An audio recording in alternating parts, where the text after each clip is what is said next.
Bismillahirrahmanirrahim. Assalamualaikum warahmatullahi wabarakatuh.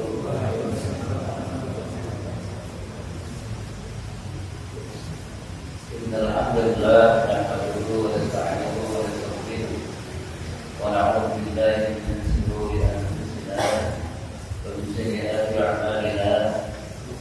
Man yahdihillahu fala mudilla lahu wa man yudlilhu fala hadiya lahu. أشهد أن لا إله إلا الله وحده لا شريك له وأن محمدا عبده ورسوله. اللهم صل على محمد وعلى آله وصحبه والتابعين أجمعين. أما بعد فيا أيها الطالبون اتقوا الله إن الله يحب المتقين. Masyaallah muslimin rahimakumullah. Alhamdulillah, kita bersama-sama bersyukur kepada Allah Subhanahu wa taala atas segala nikmat yang telah diberikan kepada kita. Yang mana pada malam ini kita semuanya diberikan nikmat sehat dan selamat iman dan Islam sehingga bersama-sama kita bisa hadir di masjid ini melaksanakan sholat maupun perjalanan dan dilaksanakan bersama-sama belajar sholat Quran. Semoga upaya kita dan usaha kita di dalam menghadapi perintah Allah Subhanahu wa taala, tentunya juga upaya kita untuk menjauhi kebidarannya senantiasa diridhoi oleh Allah Subhanahu wa taala, menerima amal-amal saleh kita dan senantiasa memberikan kita taufik sampai akhir hayat kita. Salawat dan salam semoga senantiasa berlimpahkan kepada Rasulullah kita Rasulullah Sallallahu Alaihi Wasallam serta keluarganya, para sahabatnya, dan juga para ibadah yang istiqamah hingga yaumul qiyamah. Masyaallah muslimin rahimakumullah, pada kesempatan ini kita akan sama-sama kembali belajar melanjutkan kajian kita tentang sholat. Insyaallah kita lanjutkan pada pembahasan takbiratul ihram. Takbiratul ihram dimana ini adalah merupakan bagian dari rukun sholat kita. Setelah kita semuanya berniat, maka yang membedakan niat ini bersama dengan takbiratul ihram. Baru sudah saya sampaikan di niat, kalau kita belajar bagaimana kita melaksanakan takbir, niat itu adalah apa yang ada dalam maksud yang ada dalam hati kita. Nah, kemudian berkaitan dengan takbiratul ihram, Bapak Ibu, setelah kita berniat dan berdiri menghadap kiblat dan berniat berdiri menghadap kiblat, kemudian kita mengucapkan takbir, yakni Allahu Akbar di awal sholat. Maka itu yang dimaksud atau disebut dengan takbiratul ihram. Karena dalam sholat kita dalam gerakan kita sesuai dengan takbir. Nah, sedangkan takbiratul ihram adalah takbir yang kita lakukan ketika mengawali sholat. Dan ini merupakan rukun sholat, jadi tidak boleh ditinggalkan. Ini rukun sholat.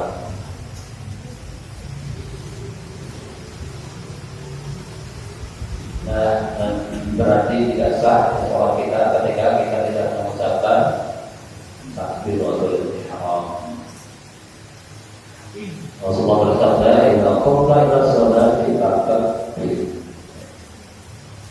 Bila engkau mendirikan sholat, hendak mendirikan sholat, maka bertakbirlah. Itu yang dikatakan oleh Bukhari dan Muslim.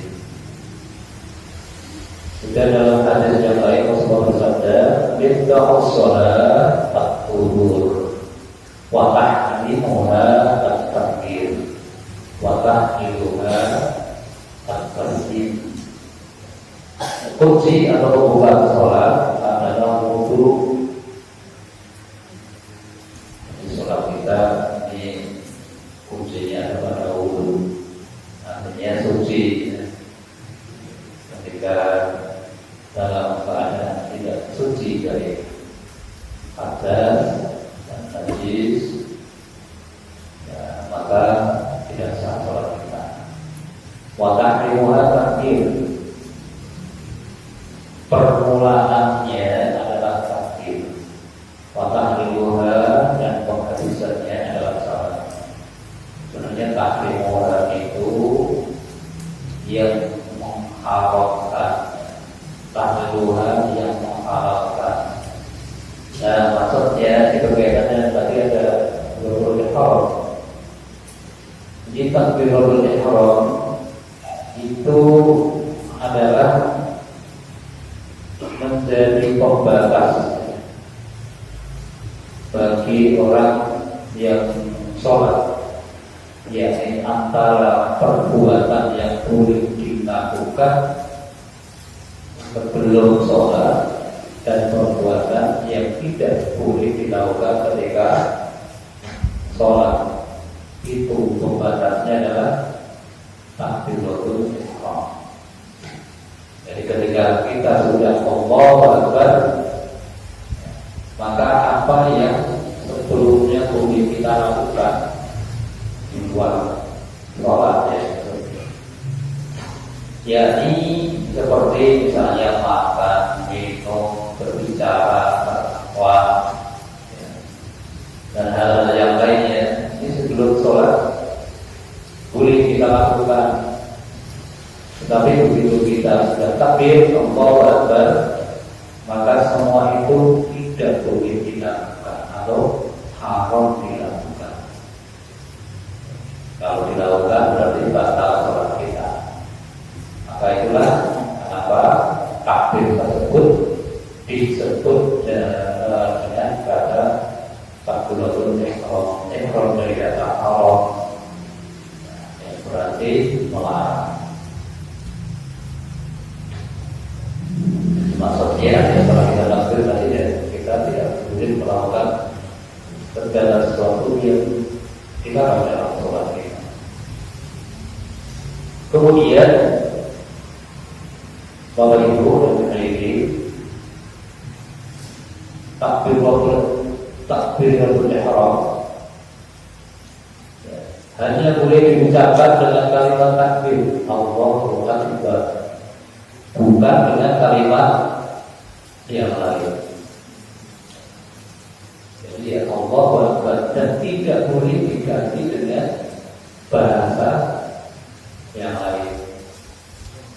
Dulu beberapa waktu yang lalu pernah ya, ada sekelompok orang, biasanya disebut aliran, yang melaksanakan sholat itu dengan gosok dulu.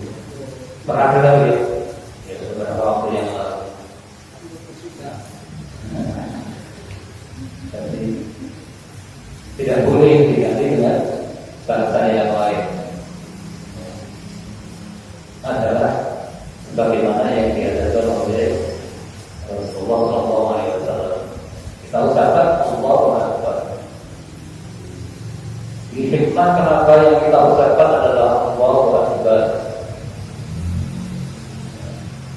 bukan dengan menyebut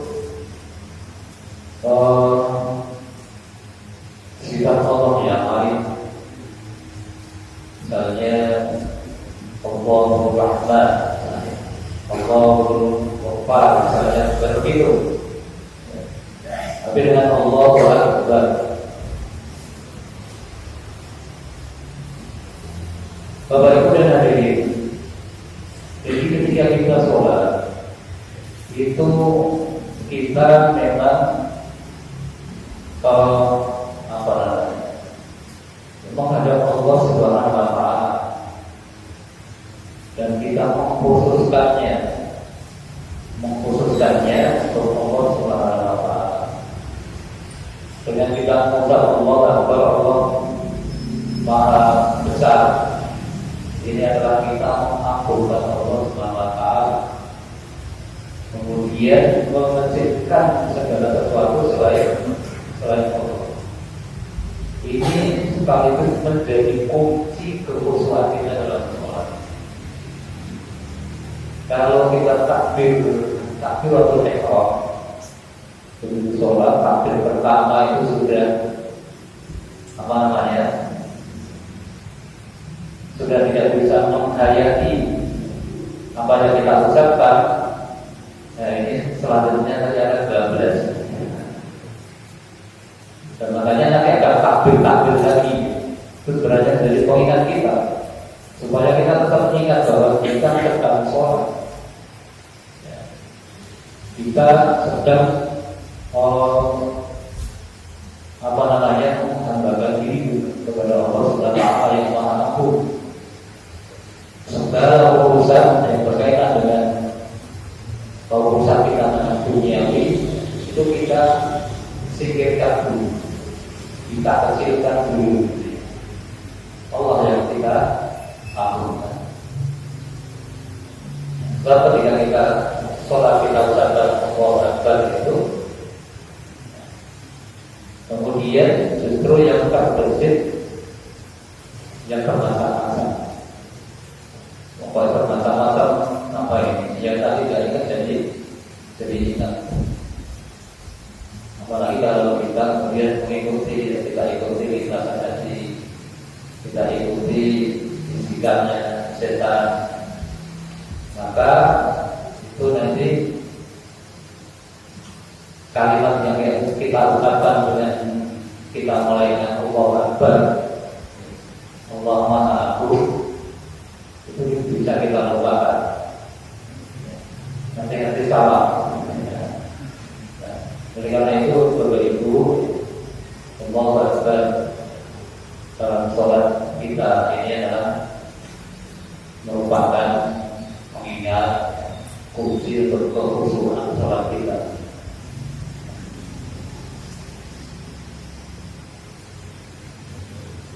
Dan sebagaimana saya sampaikan, kalimat ini tidak boleh diganti dengan kalimat yang lain. Ini adalah sebagaimana sudah disampaikan oleh Rasulullah SAW. Pada Rasulullah SAW, bila qama ila salati istaqbala lada wa rafa'a yadayhi wa qala Allahu Akbar. Rasulullah SAW jika hendak mendirikan sholat, beliau menghadap kiblat, lalu mengangkat kedua tangan dan mengucapkan Allahu Akbar. Bukan dengan kalimat lain, dan tidak pernah menggantinya selama beliau menjalankan sholat. Jadi sejak pertama beliau sholat sampai wafat, bukannya Allah Akbar, tidak berganti-ganti.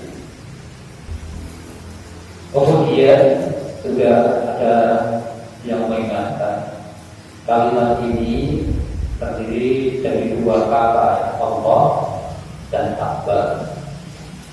Maka hendaknya kedua kata, kalau dalam kata itu, kalau dalam bahasa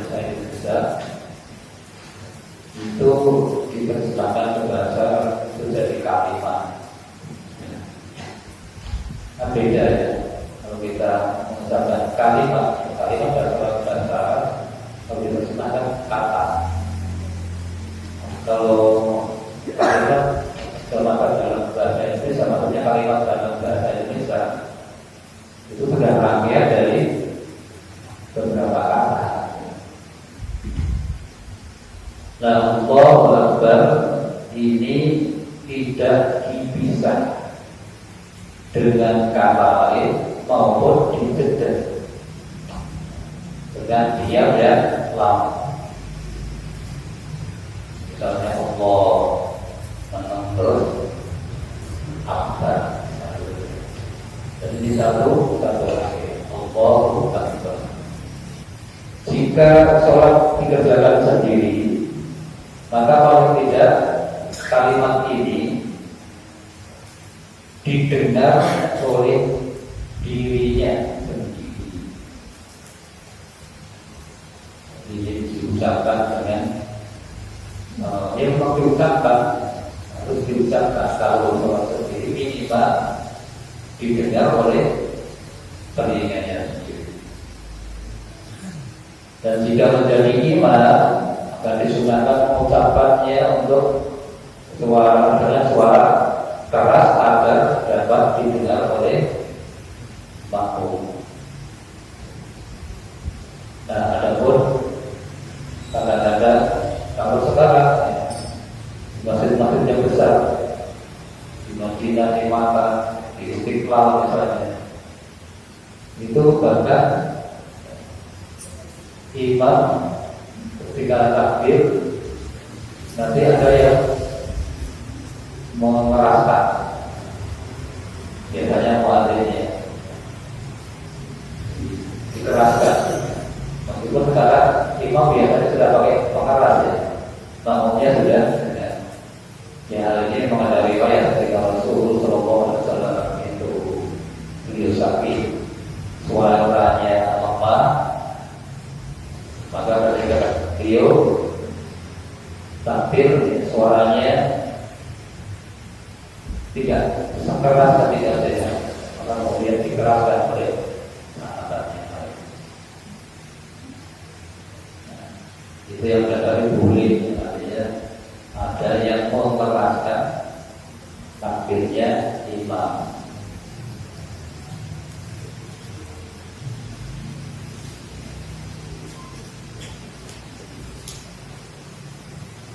Kemudian yang perlu kita perhatikan, jika kita sebagai makmum, maka disarankan mengucapkan takbiratul ihram setelah imam selesai mengucapkannya.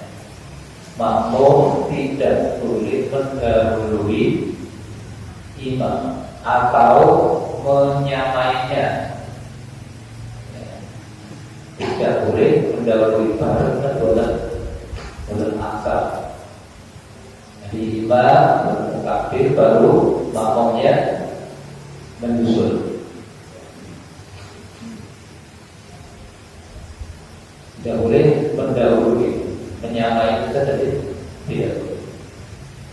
Ini berdasarkan sabda Rasulullah SAW yang dikatakan oleh Bukhari Muslim dari Anas bin Malik, "Inna sunnah imamu yuhtamma bihi fa idza takbiru." Sesungguhnya seorang imam itu dijadikan untuk diikuti. Jika ia telah bertakbir, hendaklah kalian bertakbir.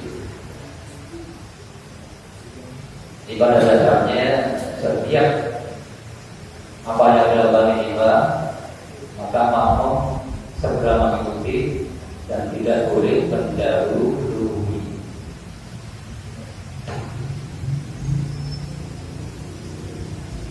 Kemudian hadirin yang dirahmati oleh Allah, ketika mengucapkan takbir tadi ada ini ya, yang saya sampaikan dalam satu hadis. Jadi Rasulullah mengangkat tangan. Ini berkaitan mengangkat tangan ketika mengucapkan takbiratul ihram. Maka disunahkan mengangkat kedua tangan untuk memulai sholat. Ya, sedangkan bagaimana mengangkat tangan ini? Mengangkat tangan tadi hukumnya kalau sunnah takbir sih berpahala. Maka kalau kita melakukan, dan juga kita lakukan dengan benar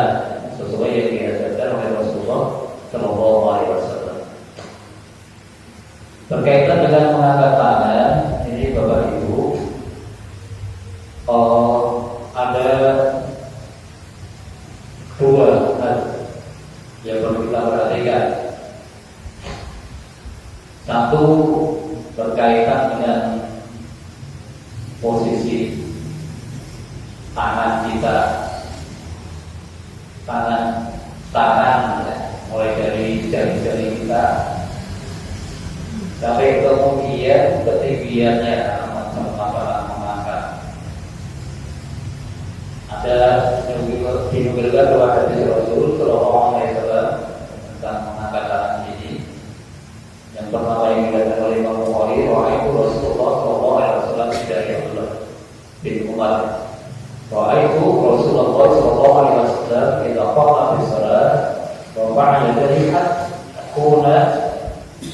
hatta yakuna hawwan bi baiti.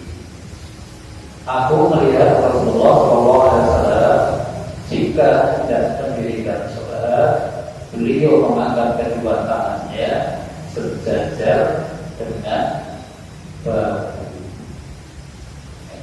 sejajar dengan bahunya.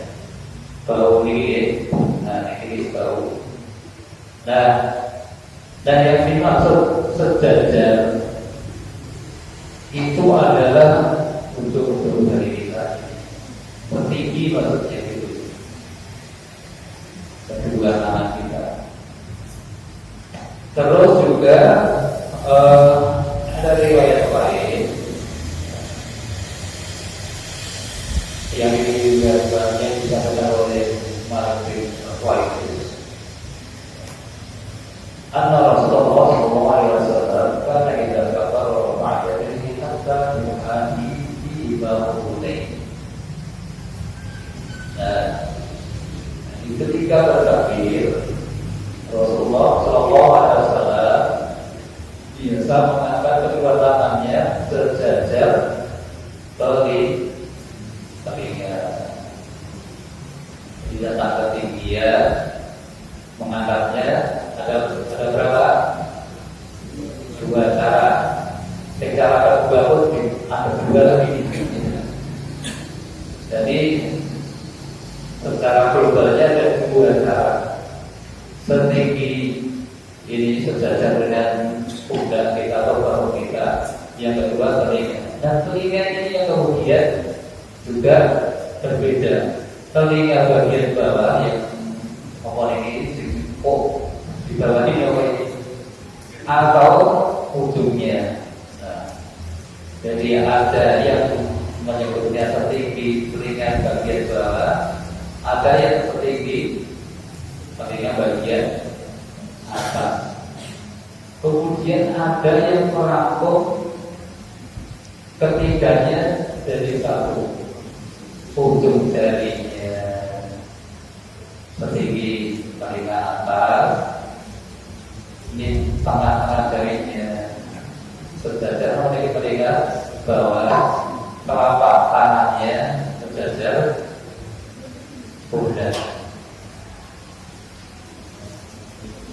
Nah, kemudian Bapak Ibu tentang mengangkat tangan ini yang perlu kita perhatikan adalah orang kaki tingginya, kemudian bagaimana posisi dari jemari atau telapak tangan kita. Jadi telapak tangan itu ketika takbir Rasulullah bersabda karena yang Rasulullah ini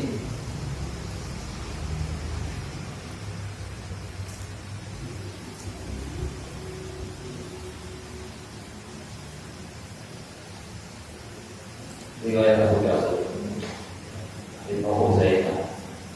Karena yang Rasulullah mengkumpul asofi la yufarriqu bainaha wala yaqumuha. Beliau mengangkat kedua tangannya dengan membuka jari jemari lurus ke atas, tidak merenggangkannya, tidak pula menggenggamnya. Jadi maksud membuka jari-jari itu bukan jari jari ini, maksudnya orang Jadi jari ini dibuka tidak memegang, tapi tidak diregangkan. Yang ini payung dada gitu. Biar gitu. Nek ngepel ini ada video ini ya jari jempol kita ini kita rapatkan. Jadi tidak diregangkan, dirapatkan.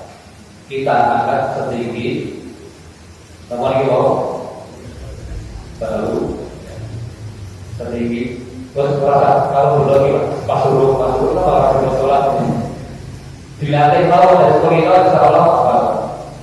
Anak tahu setinggi palingnya kita monggo, jangan mau yang mana kedua-duanya boleh, kedua-duanya berarti pernah dilakukan oleh Rasulullah SAW dan keduanya berlaku untuk laki-laki maupun perempuan, tidak berbeda.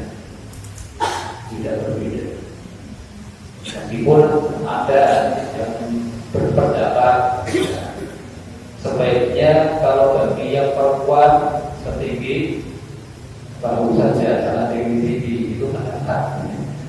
Tapi tidak ada dari Rasul yang mengkhususkan bagi laki-laki demikian, bagi perempuan demikian, tidak.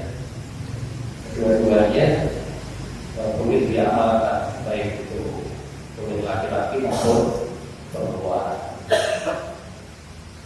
Jadi tidak perlu ini kemudian berusaha dihadapkan ke kiblat, bukan miring. Meskipun bahkan kita lihat masa-masa saya dulu waktu masih kecil, ya biasanya kecil kan ikutin siapa yang ajar itu saja. Itu posisi jari ini padahal kalau terang tapi ini bro, ini jempol ini kami soroti. Itu kalau ini kok lagi dengan generasi nanti dari mana lagi? Ada juga yang ini dibuka ini mengukur, istilahnya untuk mengukur ketinggiannya. Jadi Bapak Ibu, monggo artinya dalam hal pengangkatan ini tadi sudah ada hadis Rasul. Beliau tidak meregangkan jari jempolnya, tidak menggenggamnya. Jadi setinggi yang tinggi telinga monggo, setinggi nomor ini baru monggo. Ini dalam hal mengangkat tangan. Kemudian mengangkat tangan ini diikuti ya, apa itu dengan mengucap takbir. Tadi ya, Allahu Akbar. Dan berarti dia mengangkatnya tidak perlu lama-lama. Tidak usah lama-lama. Sesuai dengan kita ucapkan takbir. Allahu Akbar. Jadi tidak usah terlalu lama. Yang mestinya kita butuh lama itu adalah persiapan ketika mau sholat. Jadi hatinya ditolong disini, sudah menata hati dulu. Jadi begitu takbir Allah Akbar itu hati kita sudah mengikuti apa yang kita ucapkan. Bukan takbirnya yang lama bahkan berulang kali. Orang mantap, Allah Akbar, Allah Akbar lagi. Yang seperti itu hati-hati, itu namanya sifat was-was. Takbirnya nanti pengkelu lagi dari itu nanti kita karena penyakit was-was. Hati-hati, was-was itu dari syaitan. Maka harus kita upayakan, kita hilangkan was-was itu dari syaitan. Nanti sebulan kalau baru kita bulan balik ada imam kayak kampung misalnya ini masih mengulang lagi. Nah, tadi ada baca Bapak Ibu dalam hal mengangkat tangan ini selain pada takbiratul ihram ini disunahkan pada tidak tempat yang lain, ya berarti tempat dengan takbiratul ihram. Jadi mengangkat tangan itu disunahkan pada tempat, ya, tempat. Satu ketika takbiratul ihram, kedua ketika kita mau rukuk, gitu, naik rukuk kan, kita angkat. Kemudian setelah bangun dari rukuk berarti ya tidak. Yang keempat adalah setelah tasyahud awal. Kalau kita sholat yang ada tasyahud awalnya itu berarti enggak. Itu yang sunnah. Dan itu dalam riwayat hadis itu yang selalu dilakukan oleh Rasulullah SAW. Dikatakan Rasulullah tidak pernah meninggalkannya. Hanya saja ada hadis atau hadis yang meriwayatkan bahwa Rasulullah pernah mengangkat tangan pada setiap nomor itu bangkit dari sujud. Pokoknya setiap berdiri biasanya dari ini ya, dari rakaat ya. Tidak hanya ketika setelah tasyahud awal. Ini adalah hadis yang menyebutkan Rasulullah pernah itu selalu nomor. Pernah itu sekali aja bisa dikatakan pernah. Dan maka yang disepakati misalnya disampaikan oleh para ulama yang dikategorikan sunnah adalah yang pada tempat tidak setiap bangun dari sujud. Tempat tadi nomor itu takbiratul ihram mau rukuk, mau dari rukuk atau tidak, kemudian ketika berdiri atau bangun dari tasyahud awal. Ini berkaitan dengan takbiratul ihram dan mengangkat dua tangan.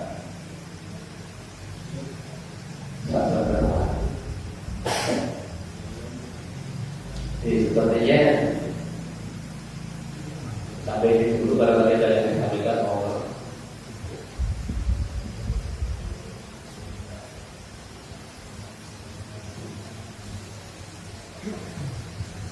Assalamualaikum warahmatullahi wabarakatuh.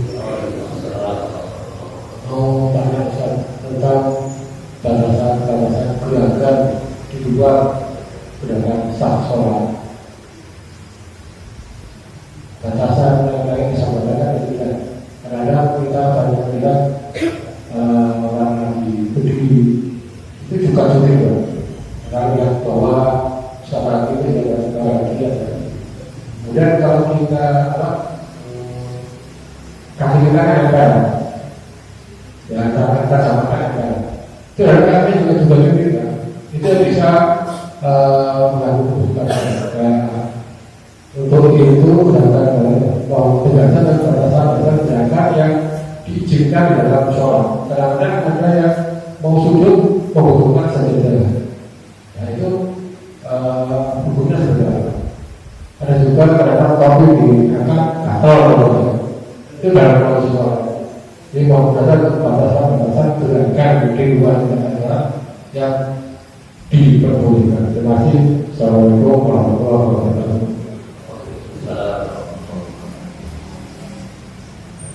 Tak gerakan di luar sholat, gerakan bukan di luar sholat, di dalam sholat, tapi bukan bagian dari sholat. Contohnya sholat kok melakukan yang oleh kira zakat maksimal dan maksudnya seperti itu misalnya kukur oleh berat. Ya, jadi Bapak Ibu, ketika kita sedang sholat, bukan berarti memang kita harus memenuhi diam sama sekali, tidak boleh melakukan apapun kecuali bagian dari rukun atau sunnahnya sholat. Ketika ada sesuatu yang memang memenuhi darurat mendesak atau berkaitan dengan juga tuntutan syariat, itu dibolehkan untuk melakukan gerakan selain nanti gerakan yang berupa rukun ataupun sunah sholat. Contohnya tadi tuntutan syariat, misalnya tuntutan syariat ono sok ngomong, padahal memutus sok tidak boleh, karena tadi yang terberdiri sok itu nomor itu batal misalnya ya, biar keluar sok. Apakah dibiarkan kosong atau bagaimana? Harus diisi, harus ditutup. Yang paling simpel itu yang di belakangnya, memberi ini untuk di situ. Yang paling simpel. Kalau enggak sebelahnya, kalau sebelahnya tempatnya ada ke arah sana, bersebelahan ke arah tengah, sini, seperti bukan yang dari sini ke sana. Yang dari sana, kalau sebelah kiri, yang dari kiri ke kanan. Seperti ketika menatap sok mulai itu, pusatnya nanti tengah. Beda dengan baris-baris. Pusatnya di mana? Paling kanan menurun, tangan berbalik terus ke kanan itu bisa dirasakan. Luruskan ke bawahnya. Tapi kalau sholat kita itu di tengah, di belakang imam. Jadi Bapak Ibu, kalau kita masuk atau kita menata sholat, ketika mau sholat jamaah itu pusatnya di mana? Di sebelah kanannya, sebelah kirinya, atau kanan kirinya berimbang, maksudnya berimbang. Meskipun Bapak Ibu dulu yang pernah diajarkan semua tangan bisa, tapi pengertian tangan ini yang kadang-kadang tak tukar, akhirnya tangan itu kosong teman-teman. Dulu itu nanti alit itu di masjid saya waktu saya kecil itu maknanya berulur ini mengerti kok, karena diberi pengertian semua manusia boleh itu lagi. Tapi semakin lama, semakin pengetahuan yang bertambah, itu yang berubah. Nah, jadi dari tangan dulu, Bapak Ibu, baru nanti ketika ada yang datang, ini sebenarnya kan gini, kalau satu orang makmumnya, malah sebelah kanan baik, cicir, ya, ada yang beberapa foto duduk sini. Tapi orang belum banyak karena masih rapat dengan imamnya. Dan imamnya perempuan, makmumnya perempuan malah jadi sampai. Jadi mungkin disuruh lurus dengan imam.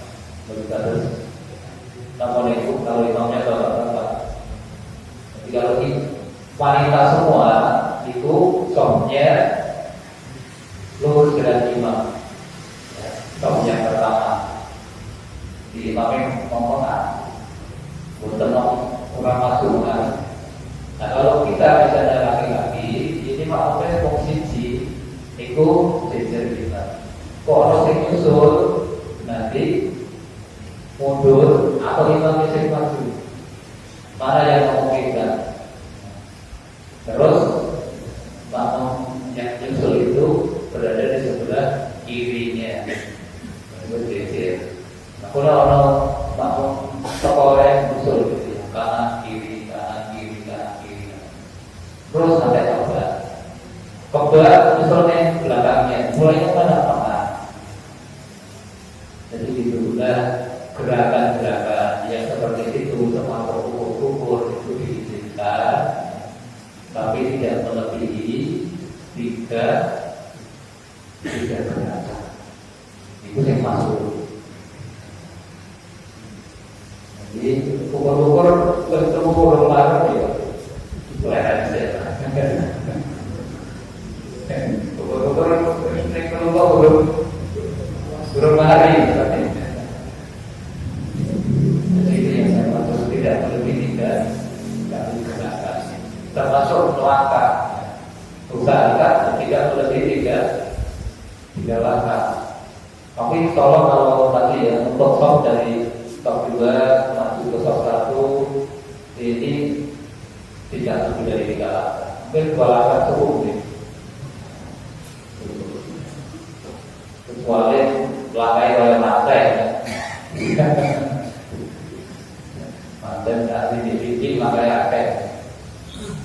Jadi itu biasanya setelah tadi ya bagaimana akan gerakan yang bukan merupakan gerakan sholat tapi dilakukan dalam sholat. Dan itu memang jika sangat diperlukan. Kadang kalau nggak terbiasa orang diperlukan barang ini nanti kalau TV itu yang nggak diperlukan. Membetulkan sahabat saya terutama misalnya atau kabur, orang kabur. Kalau kita pakai belajar nyemilah dibetulkan boleh atau tidak?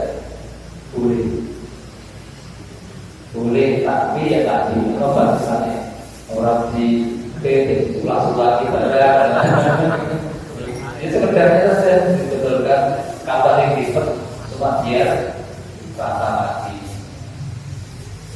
Dan kuncinya itu tidak mengganggu sholat. Jadi kadang itu akhirnya hal-hal kecil itu justru merusak sholat kita. Orang di dunia itu dia marah yopo misalnya gitu ya apa-apa kalau baik justru apa-apa sudah dimulai itu. Kalau kita berpikir itu apa-apa ini kan benernya gak apa-apa, tapi kalau waktu itu orang di dalam itu diantaranya memang berkaitan dengan masalah apa ini membetulkan atau memakai selengkeng gitu, batuk. Jadi dulu diantaranya para sahabat termasuk Rasulullah ketika bersujud itu sidin itu kecil pasir, nek awan panas. Kadang-kadang kemudian sorbannya itu diletakin tempat sujud untuk melindungi teman-teman ini. Ini kan butuh gerakan untuk menyerahkan seperti itu. Seperti itu. Termasuk misalnya kalau kita pakai sarung misalnya, kalau yang pakai ekor biasanya, begini sholat, kaya tipu. Ini betul itu, asal tadi jangan berlebih.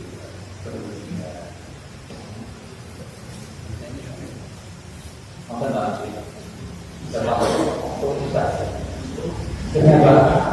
Saya pernah melihat imam saat sholat HP-nya bunyi Pak, dilihat, itu dimasukkan ke guru kan gimana Pak?